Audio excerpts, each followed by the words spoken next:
This is Denise Allen with Your Pennsylvania Ancestors, and we're back with another episode about the Presbyterians in Pennsylvania with author Peter Gilmore.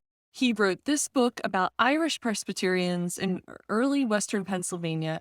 It's been published by the University of Pittsburgh Press a few years ago, and I was just really happy to be able to track down Peter and interview him. This book is wonderful. I say that about a lot of books and a lot of authors that I interview, but truly the early Pennsylvanians, if you're doing genealogy, becomes like just this massive gray goo, right? Like it's just like there's names and there's people on the census and there's some land records, but to understand how they interacted with each other, what their values were, what they treasured, how they spent their time, that information is in this book. So if you have those early Irish ancestors, or even if you don't, you have early German ancestors or Native American ancestors or African American ancestors, you're going to want to read this book because it's going to give you an insight as to how people acted with each other and what the culture was. So Peter is an absolute delight. We get into both the history of the Presbyterian Church a little bit, why people came here to Pennsylvania, and of course, some great stories about how they live together here. The link is in the show notes to purchase the book from University of Pittsburgh Press. I hope you get a copy so you can really learn about those early Irish Presbyterians. I am thrilled today to welcome author Peter Gilmore to the podcast. His ears were probably tickling in July when we had the Irish Institute for IGHR because David Rencher, the instructor, and I were fanboying and fangirling over this book, The Irish Presbyterians of Western Pennsylvania. We had each read the book, and it made a huge difference in how we thought about those sometimes pesky, elusive, early Scots-Irish or Ulster-Irish Pennsylvania researchers. And I was thrilled to find Peter through his church association in Pittsburgh. And Peter, welcome to the podcast. Thank you so much. I'm really happy to be here. It's a thrill to be able to share with other people some of what I've learned. So I do have to know, were your ears tickling? It was the last week of July. Well, I don't think so. Were you like, I think there's someone talking about my book? No, we really, this book, it's for people that haven't seen it, it's published by University of Pittsburgh Press. So it is an academic book publisher. You're not going to find it at Barnes & Noble, unfortunately, but I'll include a link in the show notes for folks to where they can find the book and purchase it. And it's a wonderful book. So what is your geographic focus of this book? You say Western Pennsylvania, that's a big area. So where did you focus your research? Well, mostly on the Southwest, or I suppose to put it in a modern setting, the Pittsburgh metropolitan region. My definition of Western Pennsylvania, though, is not unlike the Proclamation of 1763, the Western waters, the territory drained by the tributaries of the Ohio River. And a lot of the focus is on Washington County, which in the time period covered by the book, 1770 to 1830, was the most populous of the Western Pennsylvania counties. But of course, I also look at Westmoreland County, Fayette, Allegheny County, Butler, Beaver, and what was known as the Great Empty at the turn of the 19th century, modern Crawford, Lawrence, Venango counties.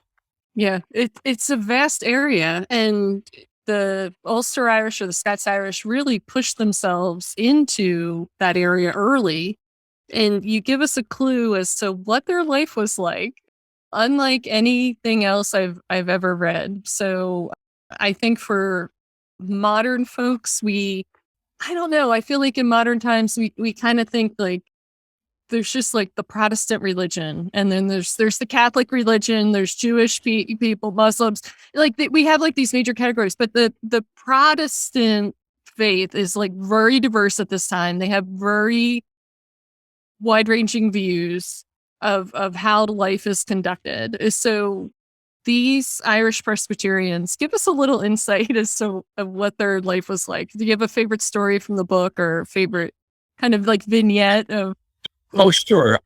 I mean, first of all, I would like to emphasize, as I try to in the book, the congruence of these two, the lapping nature of these two categories, Presbyterian and Irish, because in the 18th century, that was something unique. Arguably, it's unique in the 21st century as well, but particularly so then because the majority of the population then as now was Roman Catholic, with this small Protestant, by which I mean Church of Ireland Episcopalian elite who were the landowners, and kind of in between were the Presbyterians, mostly from Scotland, who suffered civil penalties under the law. Under the law, this is going to sound so strange to say this out loud, to hear this, but legally speaking, in the 18th century, Presbyterians weren't Protestants.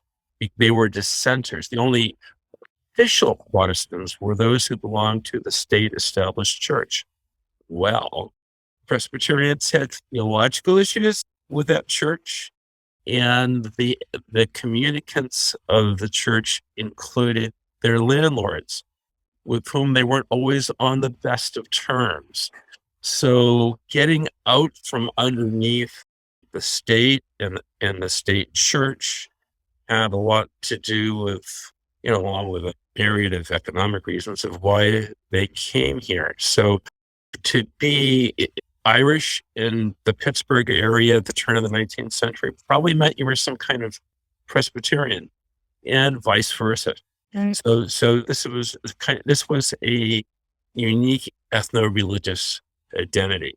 And how did that manifest itself? Well, in a variety of ways. One of the curious things I found in my research was an ad for a farm. The farm was actually on the eastern shore of the Monongahela River in Westmoreland County, but the ad appeared in a Washington County newspaper. It talked about, of course, the acreage, the availability of a grist mill, and an navigable body of water to transport goods, and it was convenient to a Presbyterian clergyman. Well, in what strange universe is that a selling point in real estate? But, in the latter part of the 18th century in southwestern Pennsylvania, apparently it was. Another odd vignette, the final phase maybe of the Whiskey Rebellion, when things really got tense and even more violent, a federal marshal attempted to serve papers on one of those who failed to pay the tax. And it happened that there were people nearby gathering in the grain. They grabbed their muskets, shots were fired. The federal marshal tried to reason with the crowd and found that they spoke in a language peculiar to themselves, which arguably was the beginning of what we would now call Pittsburghese.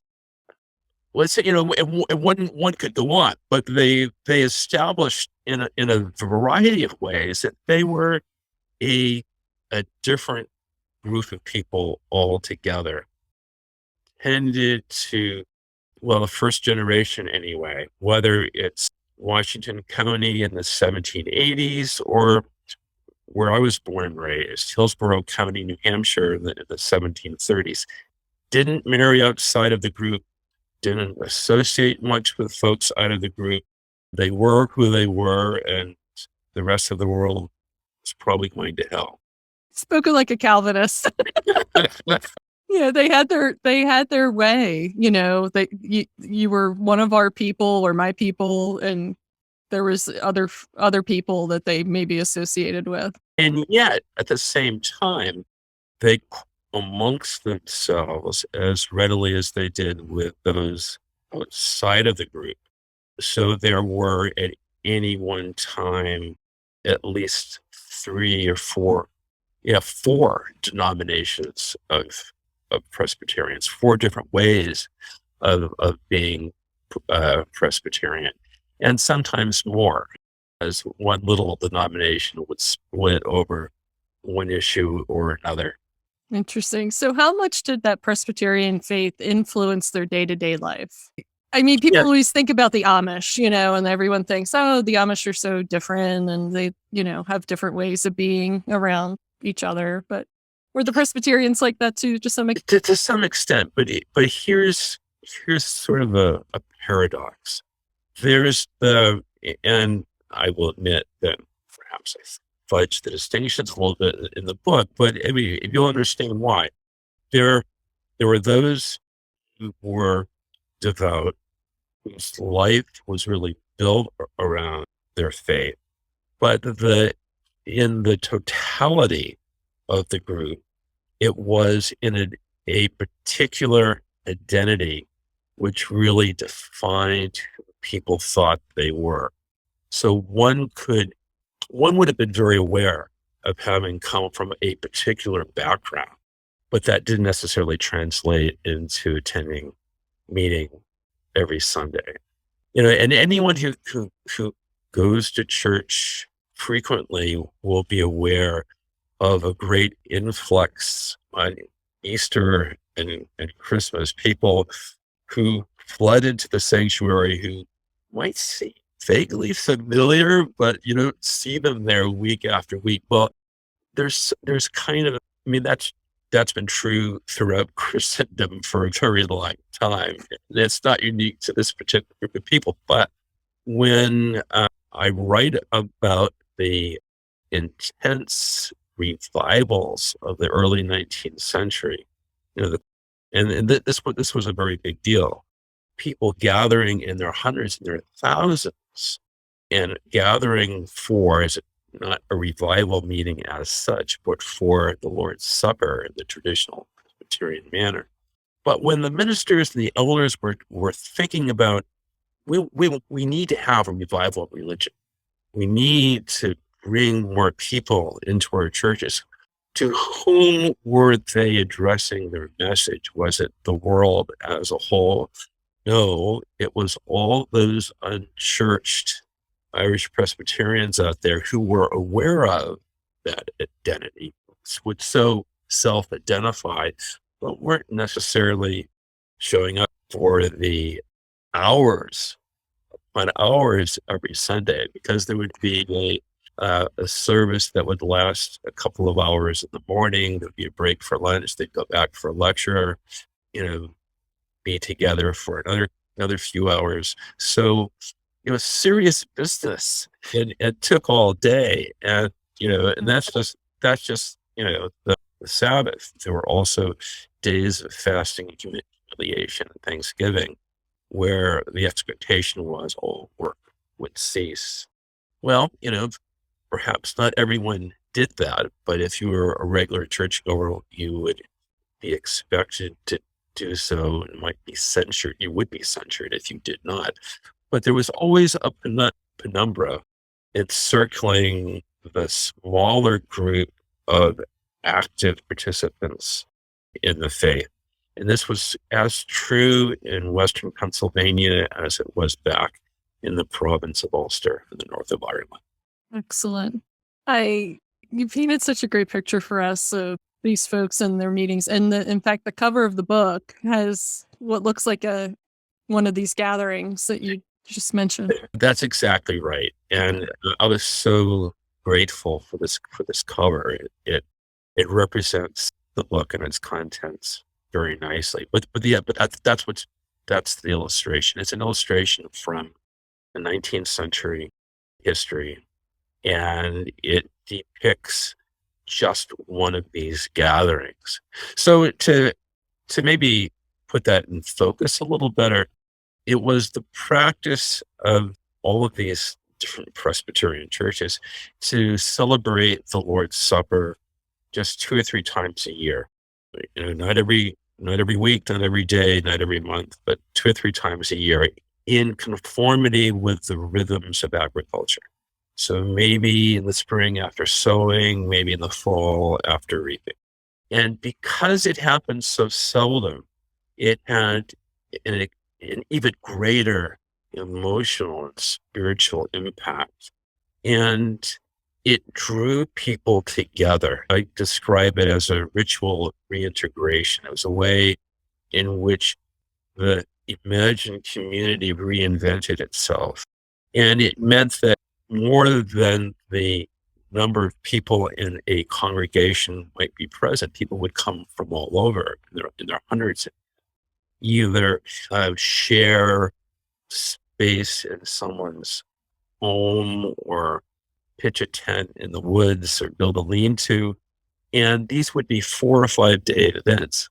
And so it's because of that, of people coming together, of spending 4 or 5 days listening to sermons, singing songs, that revivals took place, because these are already moments of profound emotional impact. Oh, that sounds wonderful though, doesn't it? I mean, to reconnect with maybe people like extended family and things that maybe you spread yourselves out across a county or two, and now, you know, you're finally reconnecting and you get to kind of just, I don't know, it just sounds, it's like, I guess that's what we do now with modern conferences, or at least we did before COVID, Oh, where people would get together. But it just seems so nice to just fellowship with people together like that.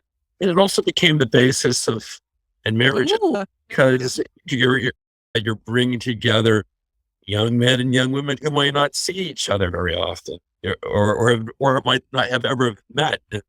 There you are, shyly looking behind a tree at this attractive person of the other sex, and wondering, maybe could I strike up a conversation? Well, this is precisely how some marriages came about. It's a good way to spread out the gene pool a bit in your community. In the absence of social media, what else? Exactly, exactly. So the one kind of amusing part about when I was reading your book was about the people that sort of broke with the tenets of the faith. And I remember the one instance, like if you remarried too close or married too close within your family, the church would kick you out.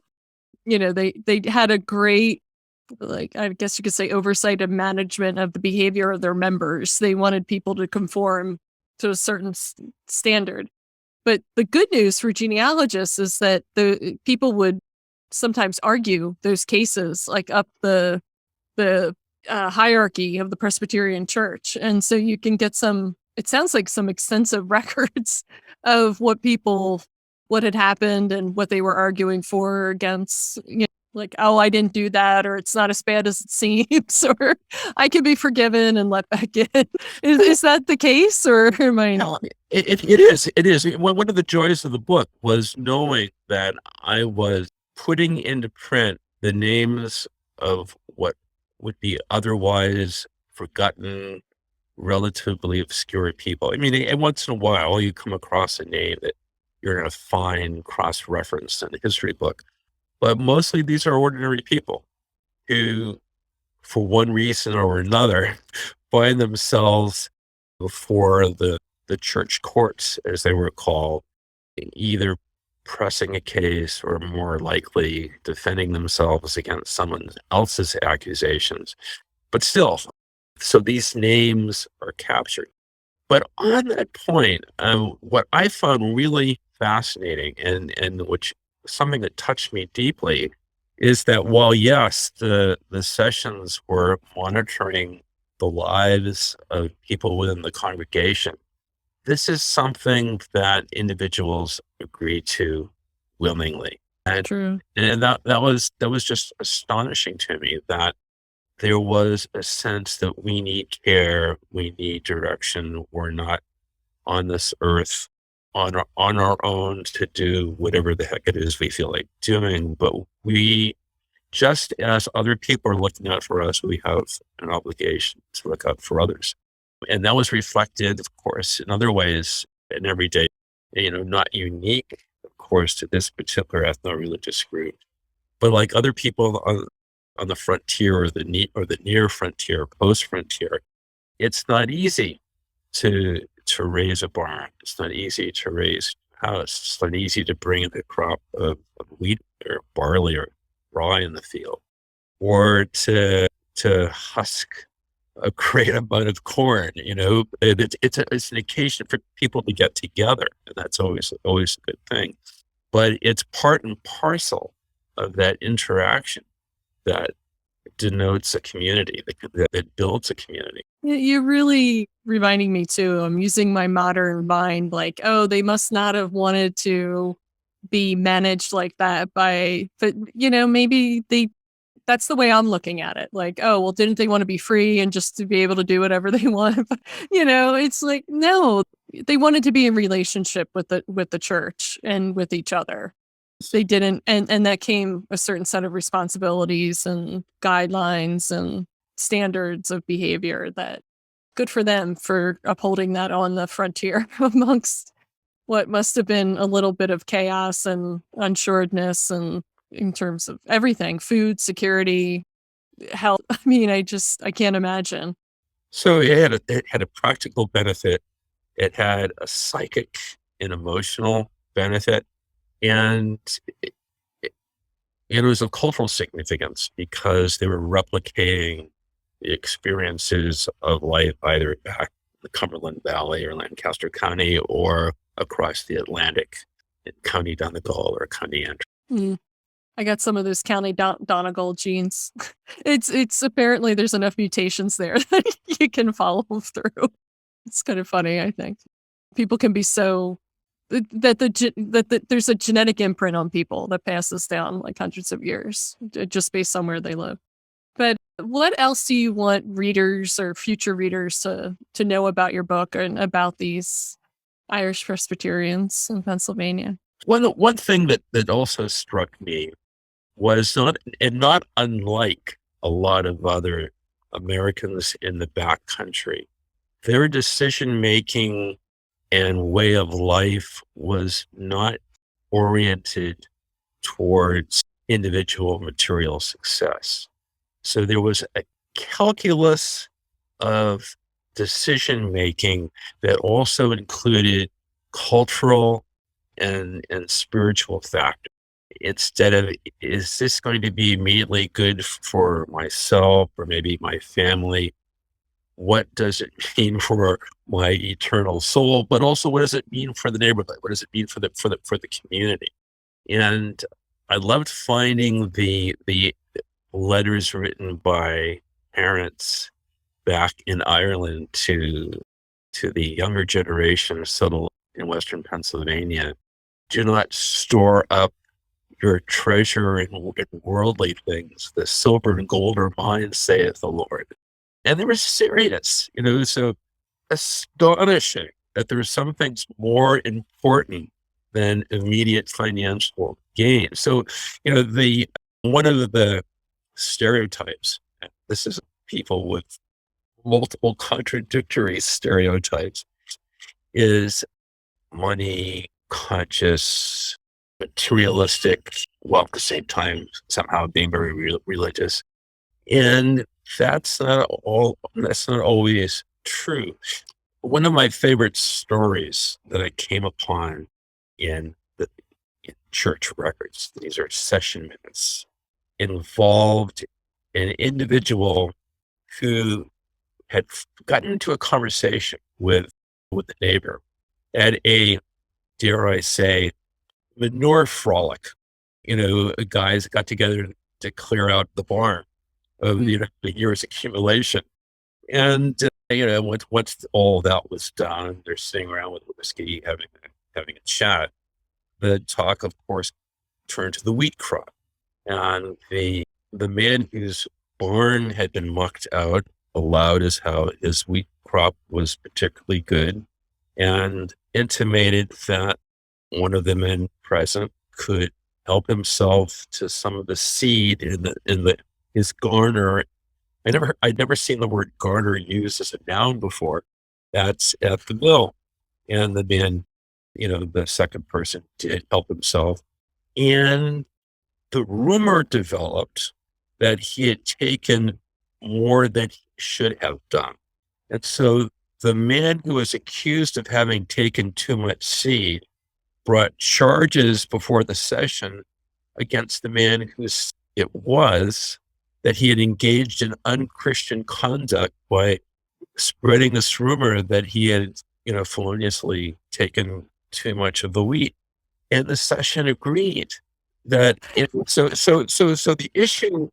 the issue wasn't one of, that guy is a thief, but Yeah. rather the other guy had behaved inappropriately by spreading, which is not what you'd expect necessarily. That happened in the late 1820s, which surprised me because it's, relatively late.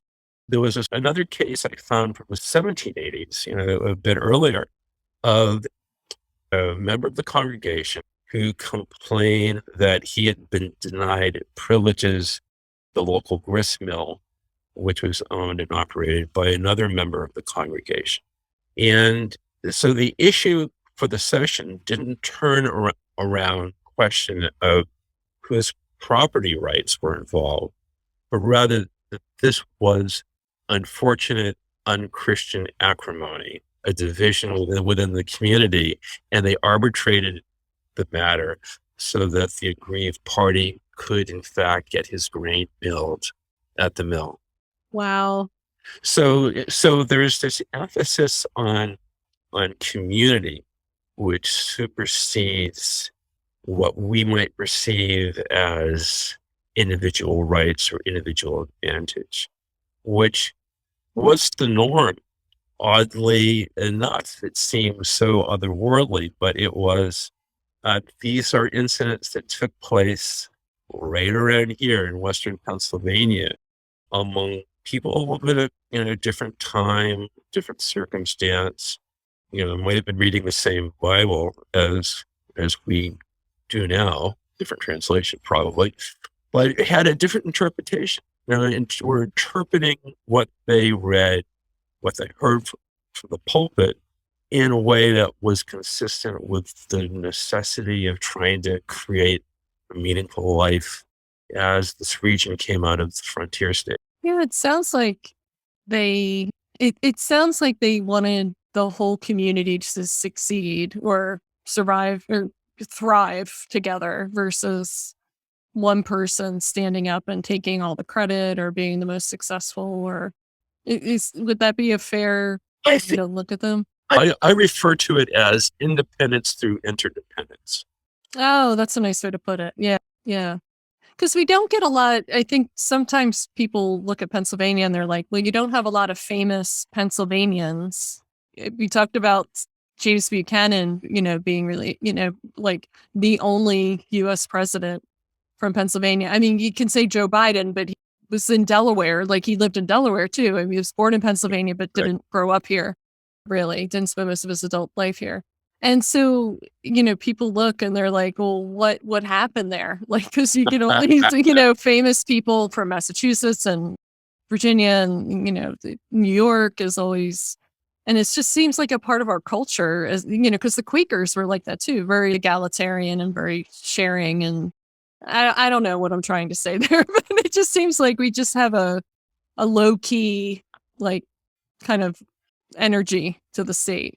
Well, and yet there's Pittsburgh and its mills and forges, smoke, that also came out of the resourcefulness and sense of industry and sense of calling that a later, mostly a later generation of people of Irish Presbyterian background would demonstrate.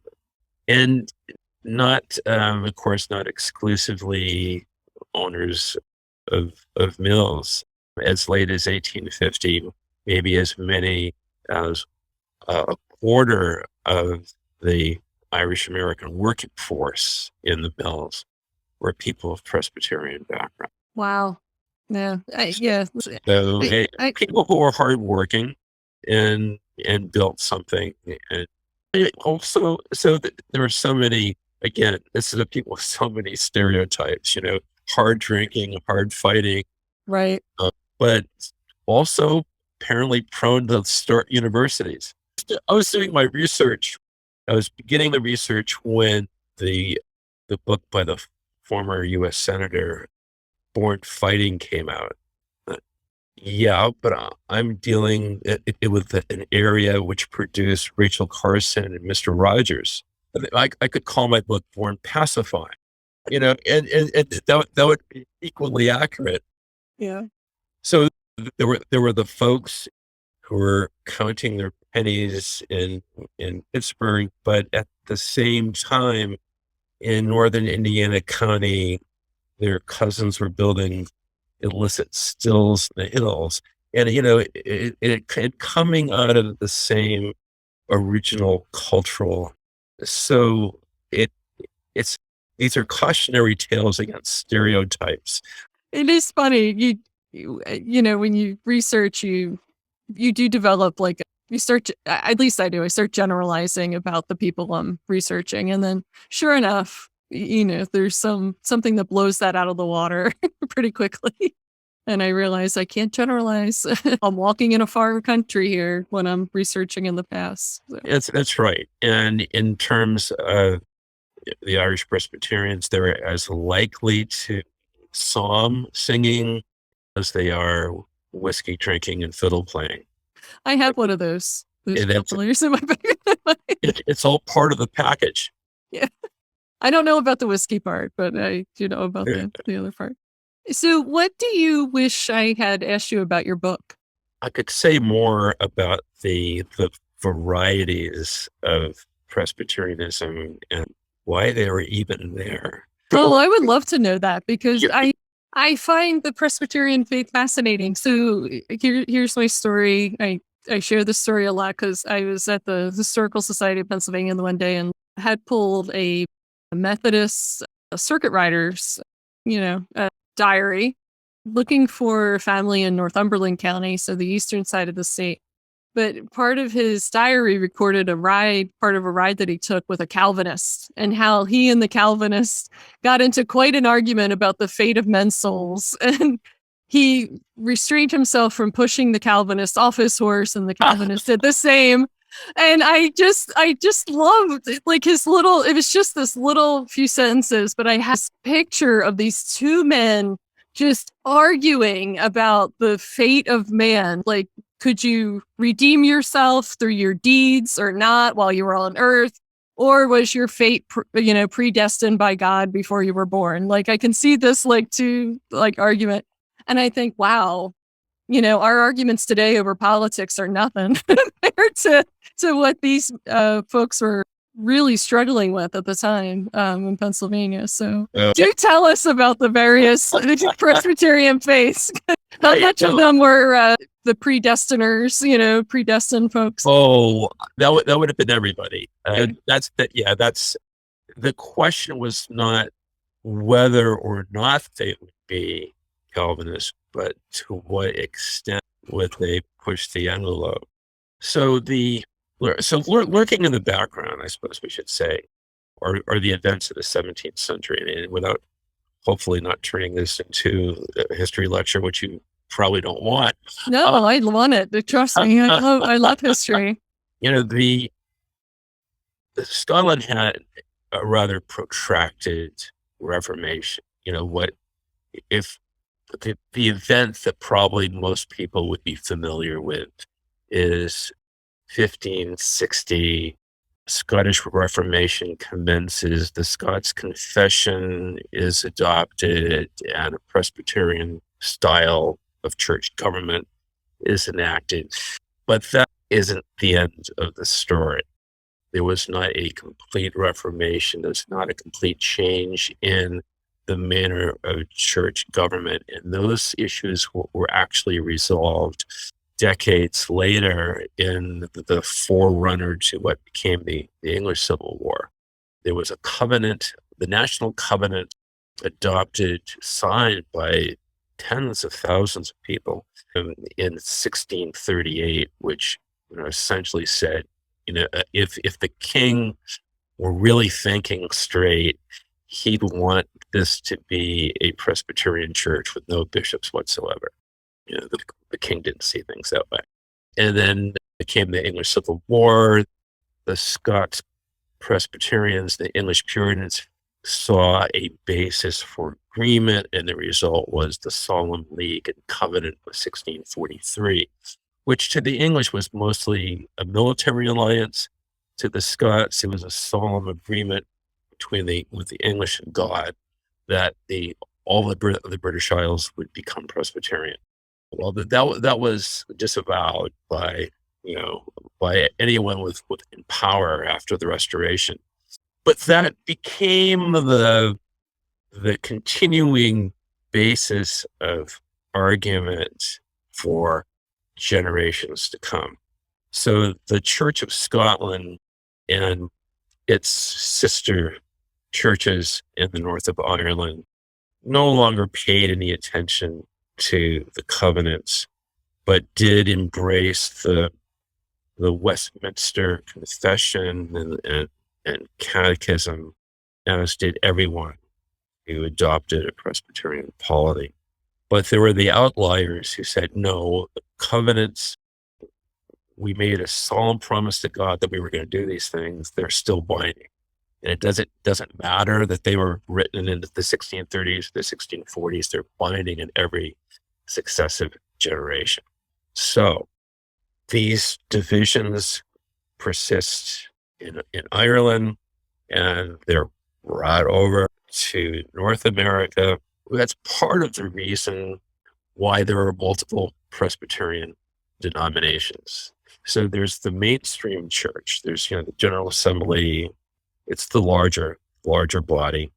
But then there are the Associate Presbyterians, or Seceders, and the Associate Reformed, and the Covenanters, all of whom cling to the Westminster Confession and not to allow any amendment, any changes to those, and continue to insist that only psalms can be sung in worship, and that the covenants still have meaning. And so it's probably, as churches close and time goes by, it's probably less obvious, but for many years in Pittsburgh, you'll find Presbyterian churches within blocks of each other, and leading to a lot of head scratching. What's with all the Presbyterian churches?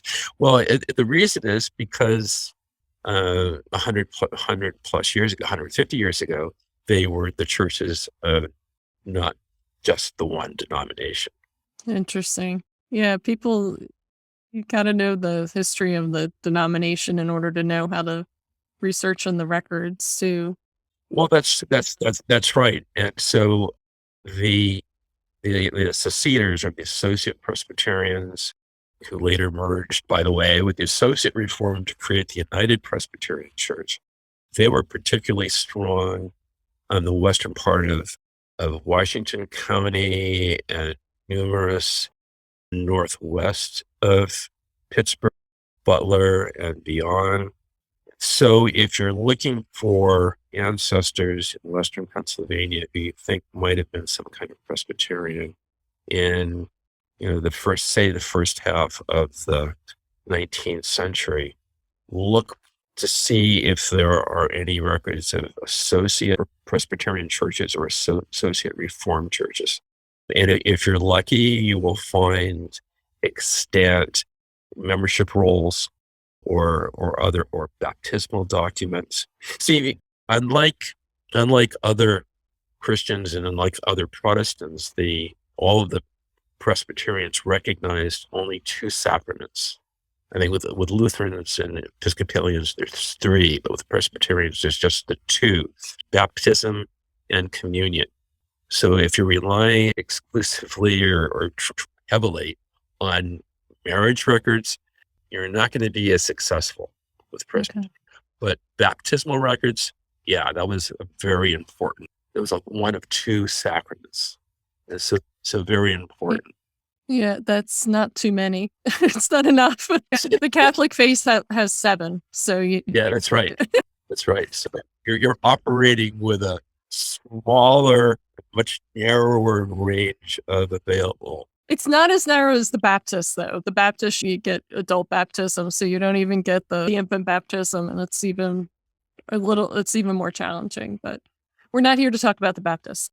So I love the bit of history of the church because it does give a perspective for people, and to know that they carried with them their whole history from their mother country. They didn't leave it at the door. They didn't come here and recognize it as America. They came here as solid as the Pennsylvania colony or the state of Pennsylvania, and they hung out and lived with and associated with people that they knew who shared their same values and sort of same ideals. Mostly, that's who they relied on the most. They were also worked with other people in their area, but to really look at people, I guess, because I'm saying all this because people get the idea from elementary school that they came here and they saw themselves as American, and we fought off the British and we all lived happily ever after as Americans. And it's like, well, it's a little more complicated. Have I told you about the Swedenborgians, or have I told you about, like, Pennsylvania's a complicated place, there's a lot going on here. You can trace the movement of the Irish Presbyterians across the southern tier of Pennsylvania from the easternmost county to the westernmost in two ways: the organization of Presbyterian churches and the use of place names from the north of Ireland. That's obvious from the turnpike, right? Right. Here's the exit for Donegal. Here's the exit for Derry.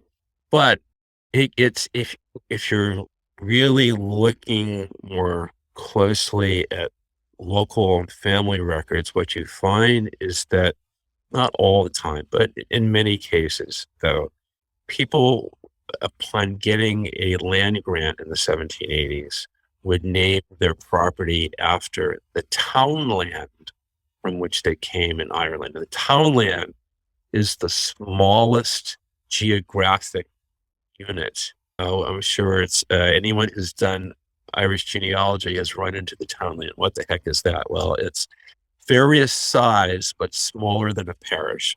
And you find townland names showing up as the names of farms across, well, certainly in Western Pennsylvania.